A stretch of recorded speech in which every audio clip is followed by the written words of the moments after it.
Welcome to The Explainer. Today, we're going to dive into something that's absolutely critical for any nonprofit success: how you think about and how you treat your donors. So let's start with a really big question, a fundamental one. Do you see your donors as true partners in your mission? Or are they kind of just piggy banks, sources of funding?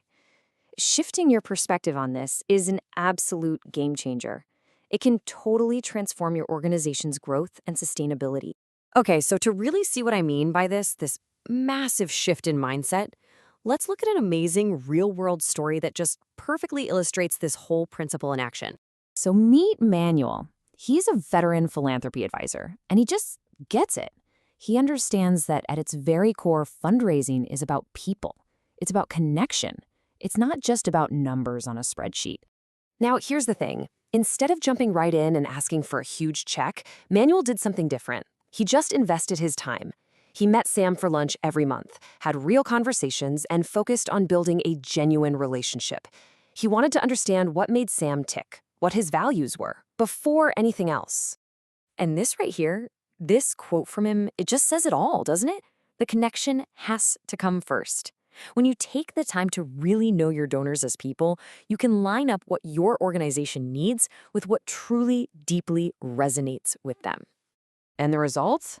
Well, you're looking at it. $1.5 million. But here's the key. This wasn't just a donation. It was the natural outcome of building trust and creating a personal connection. It was proof that treating Sam like a valued partner really, really paid off. Okay, so you're probably thinking, how can I do this, right? Well, it all starts with one thing: building a rock-solid foundation of trust with every single donor you have. One of the best tools you have for this is something called the Donor Bill of Rights. It's a framework put together by the Association of Fundraising Professionals, or AFP. Think of it like this. It's your public promise to be ethical and transparent. And it's so easy to implement. You can literally just post it right on your website's donation page. It gives donors so much confidence. So what are we talking about here? Well, it's pretty simple stuff, really. Things like the right to know exactly how their money is being used, the right to get the right kind of thank you and recognition. When donors know they can count on this level of respect, they feel secure. And that security, that's what turns a one-time donation into a real, long-term partnership. All right, so once you have that trust, what's next? That brings us to principle number 2. Communication that actually connects. You use that foundation of trust to build a real relationship through smart, heartfelt communication. And this is a big one, folks. You just can't treat all your donors the same way. I mean, think about it. Sending out the same generic email blast to everyone, it's just not going to cut it. It won't build that personal connection we're talking about. Different donors need and want to be engaged in totally different ways. This is exactly why you've got to segment your communications. It's so important. For instance, a major donor, they might want a face-to-face meeting to really dig into the impact they're having. But your steady monthly donor, a really personal, heartfelt email recognizing their ongoing support can mean the absolute world to them. It's all about meeting them where they are. Okay, now this next point might sound a little backwards, but trust me on this. You have to be honest, even when the news is bad. Being upfront about challenges is unbelievably powerful. It actually builds deeper trust because it shows that you see them as a real partner, someone who's in this with you. And you'd be surprised how often it inspires them to step up and help even more. Let's talk about how you talk about money. This chart here is a really powerful way to think about it.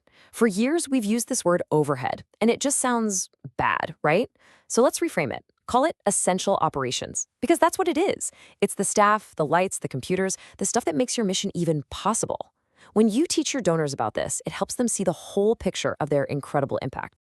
Okay, let's bring this all together with our final principle, which is all about building a donor-centric culture. And listen, this isn't just a task for your fundraising department. This is about weaving this way of thinking into the very fabric of your entire organization. When you build this kind of culture, it means that every single person on your team, from a program manager to the person answering the phone, they all get it. They're prioritizing understanding what your donors actually care about. They see them as partners. Transparency becomes the default, not the exception. It means you personalize everything.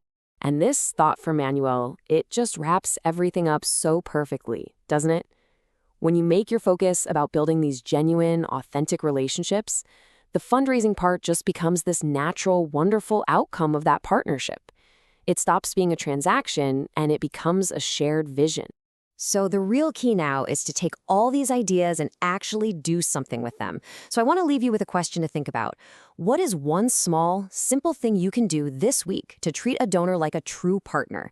Maybe it's a personal thank you call you've been putting off, or sharing one specific story of impact with someone.